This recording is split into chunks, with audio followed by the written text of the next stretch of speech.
Hello everybody, how y'all doing today? See what Proftrof back with some more Hood Nature Casual Geographic now. I can't remember that name for the life of me. We're here to look at some weird animals. Let's go. Let's go, If y'all. you think your life sucks, be glad you're not this fish. They're kind of cute though. This fish has a parasite called Simathoa exigua, but its real name is a tongue-eating louse. And that's because it'll enter the fish by climbing through the gills and crawling into its mouth. Then this that's like something crawling through your nose, bro. Parasite cuts all the blood vessels in the tongue until it shrivels up and dies. Then this parasite becomes the tongue. For as long as the host fish is alive, the tongue eater lives rent-free in its mouth, either feeding off of whatever the fish eats or straight up living off the blood of its host. Fish use their tongues to help them swallow food, but with its original tongue destroyed, the tongue eater helps keep the fish alive by bringing food down its throat. But honestly, that's the very least they can do. Now the messed up part is if that parasite... How exactly does it keep the food going down its throat? Does it eat it, poop it down the throat? Or does it just straight up push it down? That is important, I think, for this conversation to determine how fucked up this is. Parasite dies and the fish will probably become a pack too, since it won't be able to eat and it'll starve to past tense. It's the only parasite that actually replaces one of the body parts of its host, and once it does, it's there for life because the fish becomes dependent on it. Yeah, it's a toxic relationship. What if the fish dies? Can you just go? You want to call this? If the fish dies, the parasite can always move on by detaching itself from the stub of its tongue and spitting out the fish's mouth. Probably the next victim to leech off. Like Instagram models with child support. See you, Brittany Renner. So yeah, kind of a dick move. At least after this parasite blinds the shark by eating it. Hey, listen, it looks kind of cute though. Look at that. It looks kind of cute. It looks kind of adorable for some weird reason, even though it's killing you, right? See you, Brittany Renner. It's okay. Kind of a dick move. At least after this parasite blinds the shark by eating its cornea, it acts as a fishing lure which helps a Greenland shark catch more food. What? But the tongue eater hands the fish a disability only to end up as its crutch. Cause just like people, you don't need venom to be toxic as... True. Explain, please. This is one of the nastiest things in the entire ocean. Explain, please. This is a hagfish, and its claim to fame is that if it feels afraid or threatened in any way, it'll start releasing loads of slime. The idea is that if you try to eat it, the end game involves choking it. I wish that was my self-defense mechanism. Someone attacked me, I just come on them. Never mind. Death on demon discharge. A motivated hagfish can fill a 5-gallon bucket full of slime in only a couple of minutes. You don't want to stop that it's before? like a... How do I say this without getting banned? It's like this, but in Spanish. I don't think I'm allowed to explain any further. It's honestly to the point where even sharks avoid them because the hagfish can produce so much slimy, gooey nonsense that it can actually clog the shark's gills and basically choke them. This is what happens when a car-carrying hagfish gets rear-ended. Because hagfish... It kills the shark by coming inside of its gills. That's awesome. Slime themselves in fear and shut down traffic on both sides for 3 Christ. hours. All while making the roads look like a humpback that just discovered whale hub.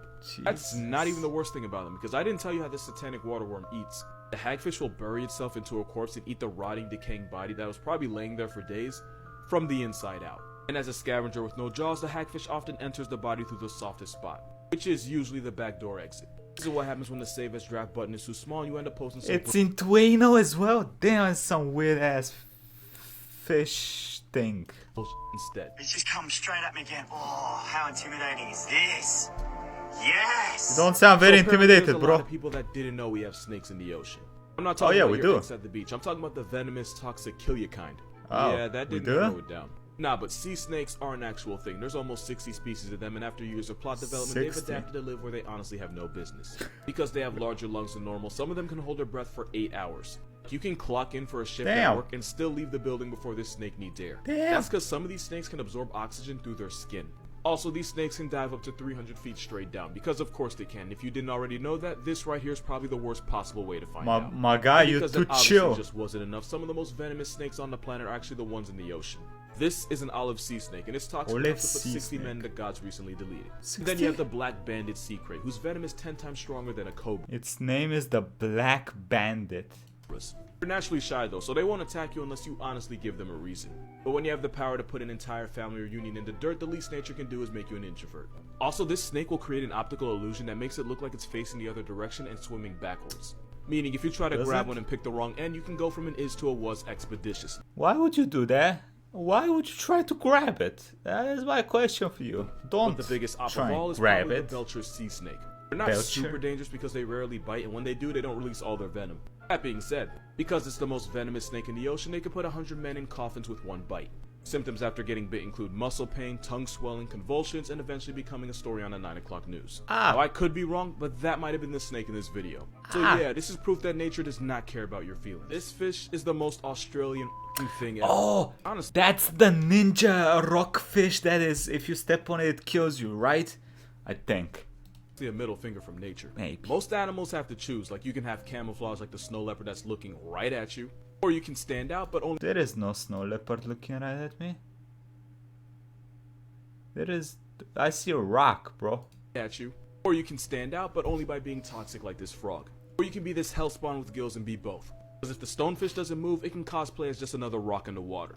The bad news is, it's the most venomous fish on the planet with dorsal spines as sharp as hypodermic needles. If you accidentally step on a stonefish, those spines will extend and penetrate through your skin, big. all while injecting you with a life-threatening venom that, if not treated, can turn you into a hashtag in less than 2 hours. This homicide guppy produces toxins that can cause excruciating pain, swelling, tissue death, and everything death. Her left leg is obese. One victim told ABC News that getting stung felt like getting hit with a sledgehammer for an hour straight. And again, if you don't get... How do they know what it is like to get hit by a sledgehammer for an hour straight, though? Medical attention fast enough, 60 Minutes won't just be a show on CBS. It'll be your expiration date. Scientifically speaking, that's a dick move. Because you see, most poisonous and venomous animals have the decency to at least warn you before they airdrop in the God's inbox. This octopus will flash its blue rings, and the dart frog's bright colors are to warn the jungle senses. That's a cute octopus, touching the heaven gates. But like a true menace, a stonefish doesn't give a warning until it's 6 inches deep in your foot. Fun fact, there's 4 of them in... Your boy also does that. 6 inches deep. This picture. Oh, and because Australia lives on veteran difficulty, the stonefish can survive out of water for up to 24 hours. Also, its venom lowers your white blood cell count, meaning you can catch an infection even after you get treated. All that from a fish that looks like a rock. It's like if stop signs were made in Braille. It's like a red flag that you're colorblind. Because in Australia, mistaking a stonefish for the first part of its name can get you put under a stone. This fish and whoever made it. Are we really just gonna ignore the fact that killer whales give sharks PTSD? Welcome to Animal Logic. Let's talk about it. Orcas are the most disrespectful animal. Yes, they are. That's exactly what happens when no one can check you. Other than humans, the only thing that can take on an orca and win is a bigger orca. Because at the top of the food chain, orcas bully the entire underwater sense. What about whales, though? Okay, where is the orca? Orca. Yeah, whale beats it up, right? And they legitimately it's a lot faster, probably. Sharks. If Jaws happens to encounter an orca near their hunting grounds, they'll abandon the area for up to a year. And for good reason. Orcas actually figured out that if they flip over sharks, they can induce tonic immobility, paralyzing the shark while the Bundy dolphins take its liver, heart, testes, and probably its life too. Testes? Killer whales have been seen punting seals up to 80 feet in the air just like a field goal. Researchers believe they do this to either paralyze the seal or loosen its skin. But there's always that chance that these psychopaths do this because they find joy in putting a seal in the clouds. They're also intelligent enough to work together to create a wave that's so powerful that it knocks the seal completely off the ice. Yeah, I see this. And just when he thinks he's safe on the beach, Steroid Flipper reminds him it's an orca's world and he just lives in it. And even though they're built like an 8 to 12,000 pound equality symbol, they can launch themselves up to 15 feet in the air. Really bad news if you're a bottlenose in the wrong place. And they slap stingrays. What? Just cause they can. Why does it look like it's going slow-mo in the air? Look at it. Bad news if you're a bottlenose in the wrong place. And they slap stingrays. Just cause they can. This swimming sociopath is the most oppressive force in the entire ocean, and even though a wild orca has never caused a human obituary, some have started ramming into sailing boats off the coast of Spain and Portugal, damaging the boats and injuring the crew. Why? Considering orcas are one of the most intelligent creatures on the planet, there was 100% malicious intent. And because this... But, I mean, they shouldn't really, fuck with us, because we can nuke him, right? Probably not a good idea, but we can do it. Almost everything, and their weaknesses only exist in fiction. The homicidal sea panda is truly a cheat code. Killer whales go through menopause, and it makes them the best grandmothers in the ocean. So orcas can live for 50, 60, some even reach 80 years, but the female will stop being able to have kids at around 30. A fucking orca's gonna live longer than me, bro. What? Normally, shutting down the baby factory that early would be bad, but the female orcas that can't have kids anymore will then focus on raising their kids' kids. That's very rare in the animal kingdom, using their decades of experience to teach all the younger ones the best places to find food. And in true grandmother fashion, the killer whales that grow up around this granny orca have a better chance of surviving and having kids of their own. And since the oldest orca was allegedly as old as the Titanic, they can even end up raising their great-grandchildren. By being that old that we all need in our lives, the grandma sea panda makes sure that her genes keep getting passed down to the next generation by looking after her grandchildren.